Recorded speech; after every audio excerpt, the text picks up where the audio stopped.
Hey everybody, my name is Joel Herr, and I am a musician and educator based here in Los Angeles, California. And I wanted to make a quick video guitar course for people who are beginners, for people who have no experience of the guitar, or maybe you've tried to learn guitar but you've gotten frustrated with it because you just couldn't get a handle of it. Because I find that there's a lot of really good material on YouTube and other sites for people who have already kind of gotten a handle of playing the guitar, but there's not a lot of material for people who are just trying to get over the hurdle of playing a note on the guitar. So that's what this guitar course is for. Now, two quick notes before we get started is, first of all, I'm not going to get into a lot of detail or history of the guitar. This is going to be concise and to the point. Second of all, this is designed to be done 1 week at a time. So there's going to be 4 videos, and I encourage you to spend 1 week on each video before you move on. So with that being said, let's get started. Okay, so the first thing we're going to do is talk about some fundamentals of how the guitar is laid out. The first thing you'll notice are that there are these things, which are called guitar strings, and you'll notice that there are 6 of them, okay? And first thing we have to do is know how to name these strings, okay? Now, some guitar teachers and books, you'll see they'll name them by number.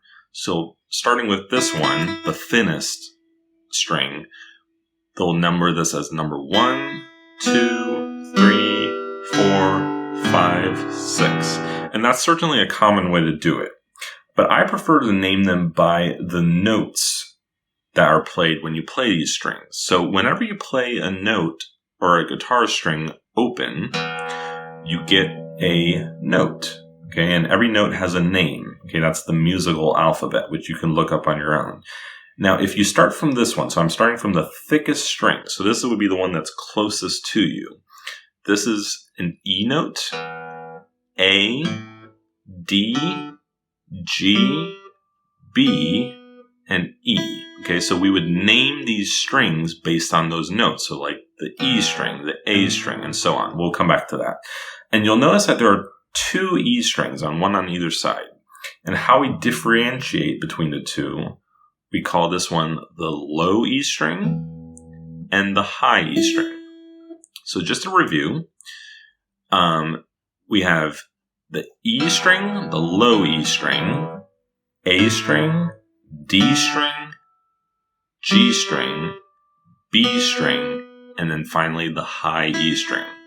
Now, it's good to try to memorize that. And what I normally do is I teach students to use a phrase. So the phrase that I normally teach is, every apple does get better every day.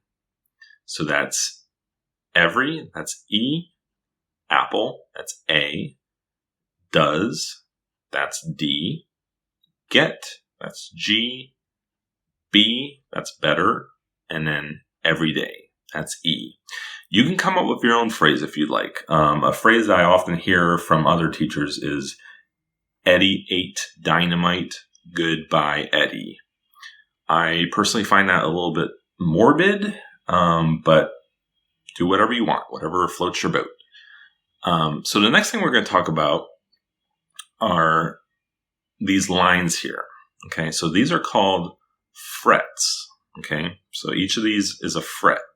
Now, what's maybe a little confusing, but how it actually we name them is that we call these spaces in between them, we also number them as frets. So we call this space here the first fret, the second fret, the third fret, the 4th, 5th, 6th, and so on and so forth. Okay, so you can go up and number them all. Okay, so those are important to know because I'll give instruction and I'll say something like, okay, play the 2nd fret of the D string. Okay, so what would that mean? So first of all, you want to think, okay, what's the D string? So you already learned that. That's every apple does D. So we're talking about this string here, okay, the D string. So it's the 3rd one from the top, okay? So we know we're on this string. So go ahead and use your right hand, and using a pick, try just plucking that, okay? And we'll talk about how to hold a pick in just a moment, but just try to hold it however you want, or even use your thumb and pluck the D string. Okay, so we're on that string, and then over here, use any finger you want. I'd recommend using your middle finger.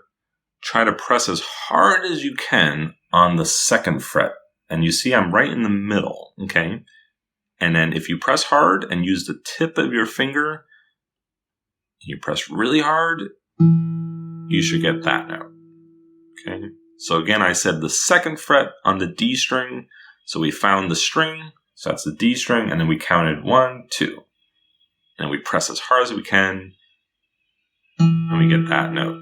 Okay, so a couple quick things also I want to talk about is kind of how to use both hands through this. So first of all, with your pick, you can use any pick that you have. And what I personally use for acoustic is Jim Dunlop USA Nylon 0.73 millimeter picks. Okay. And you can type that in on Amazon. You can get a pack for that. But really, any pick works. And what you want to use is your thumb, and you have your pick. Okay. Kind of hold it like that, and then you're going to use your index finger to hold it in place. Okay?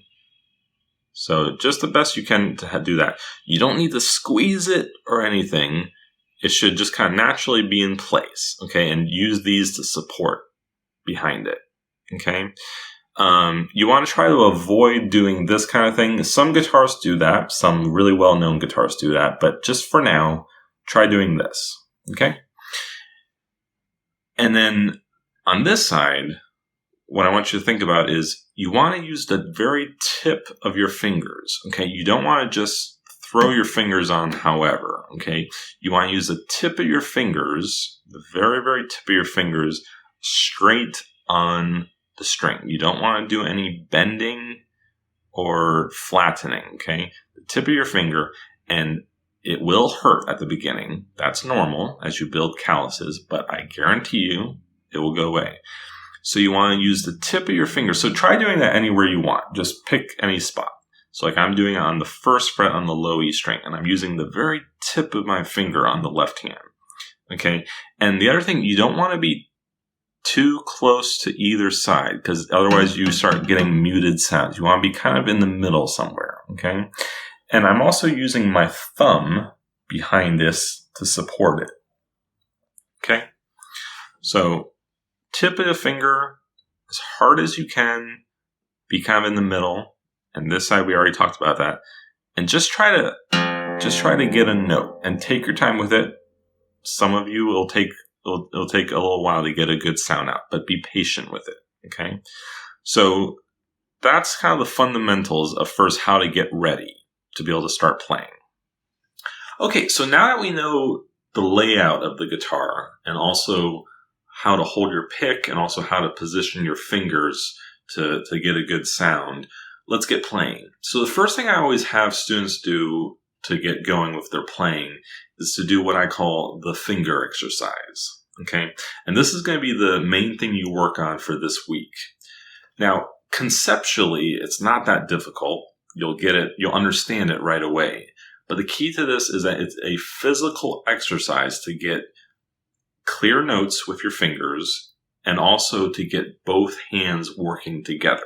Because unlike the piano, where you just press a note and you have a note, the guitar is a little more challenging because not only do you have to position in the right place with your left hand, you also have to coordinate at the same time with a pick on this side. So it's a little more challenging just to get started with playing notes. So that's the point of this exercise. And I will just say this, that it's important to take your time with it. Okay. And the goal of this is not speed. It's clarity. It's to get clear notes. Okay. So let's jump into that. So with this exercise, what we're going to do is we're going to start on the low E string. Okay, so use your right hand, use your pick, and pluck the low E string just to get oriented where you're at. Okay, so what you're going to do now is you're going to take your index finger, okay, and again, support it with your thumb from behind, support your hand in place, okay? And what you're going to do is just take your index finger at the first fret, and you're going to just play that note. Okay, so you get that note. Now, take your time with it. With this whole exercise, really take your time with it. If you can't get a clear note, don't go further, okay? So let's say you get this first note. Okay, then the next thing you're going to do is use your middle finger on the left hand, and you're going to play the second fret. Now, you can let go of this one now, and you're going to do this one now.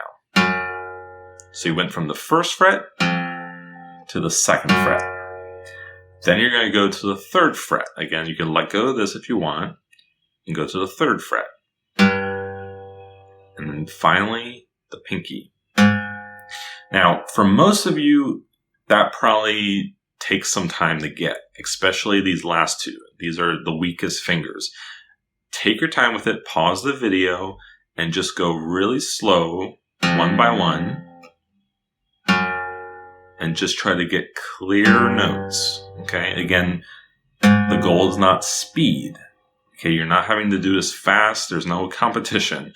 You just go 1, 2, 3, 4, okay? And let's say you get that clear. Let's say, okay, you got that. Okay, then go backwards. Start with your pinky.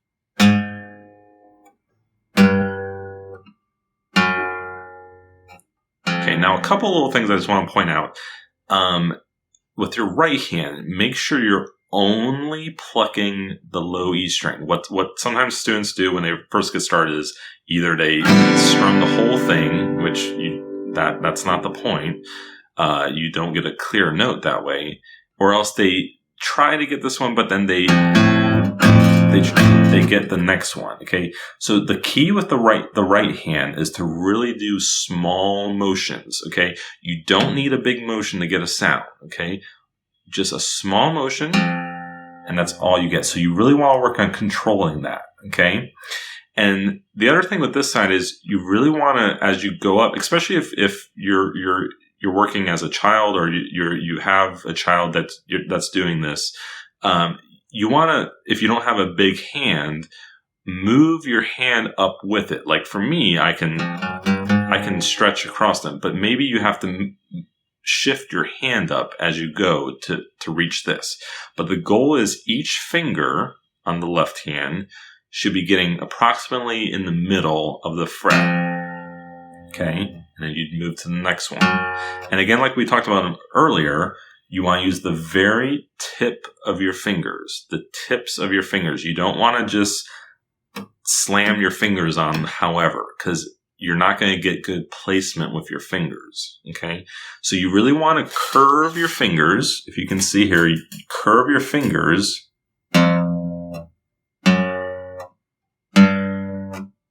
Okay, and just go slowly with that. Now, some of you might get that right away. That's great. If that's not a challenge for you, you can probably move forward. But a lot of you, that will take a whole week to get down. Okay, to just do this. Okay, and that's totally fine. Take your time, one by one. And what I did was the goal. Okay, everything was clear. I didn't do it fast. Okay, we're not worrying about speed right now. So then, if you get that one down, go to the next string. So I'm now doing the A string. Okay, so you have to really watch your picking. So again, you don't get other strings. Only this string.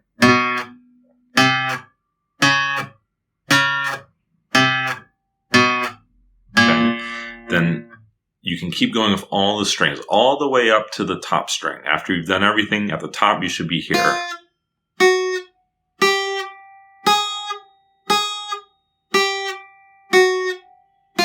Okay, you can go much slower than I just did that. Again, the goal is that everything is clear. Now, it's really important you know, this is not meant to be fun or musical. Okay, that's not the point of this. And this is not something that you should be spending an hour on every day, because that would be torture. This is only meant to be something that you do maybe 5 minutes every day. And the purpose of that is that it gets each of your fingers, because what you're wanting to do is develop strength with each of these fingers. Okay, so that later when you do chords, Okay, you want to have strength with each finger to be able to play different notes across. That's the goal of this. And it's also for you to get comfortable with placing your fingers at different strings and different spots, okay? As you've probably already discovered as you do this, each string has its own challenges on both hands. Like this side, if you're in the middle, if you're doing like the G string, you have to be really careful with what string you're plucking because you might be getting other strings by accident, okay? So that's the point of this exercise, is for you to get each hand comfortable with each string, okay? And then it's also about building strength with your left hand, because it does take strength and it takes calluses with your fingers, okay? So give yourself, just be patient with it. Give yourself space to get it down. You don't need to rush. And then thirdly, it's coordinating both hands to work together, okay? So the goal then, you can comfortably just go one string after another. This is the goal, okay? Okay, that may take a week or two for you to get to that speed, okay? But that's okay, okay? All right, so that's the main thing you're going to work on for this week, is just working on that exercise to develop finger strength, dexterity, and also coordination between the two hands on guitar. So work on that for about a week, and then when you're ready, move on to the next video. If you have any questions, feel free to leave a comment or send me an email at JoelHerrMusic@gmail.com. Thanks so much for watching.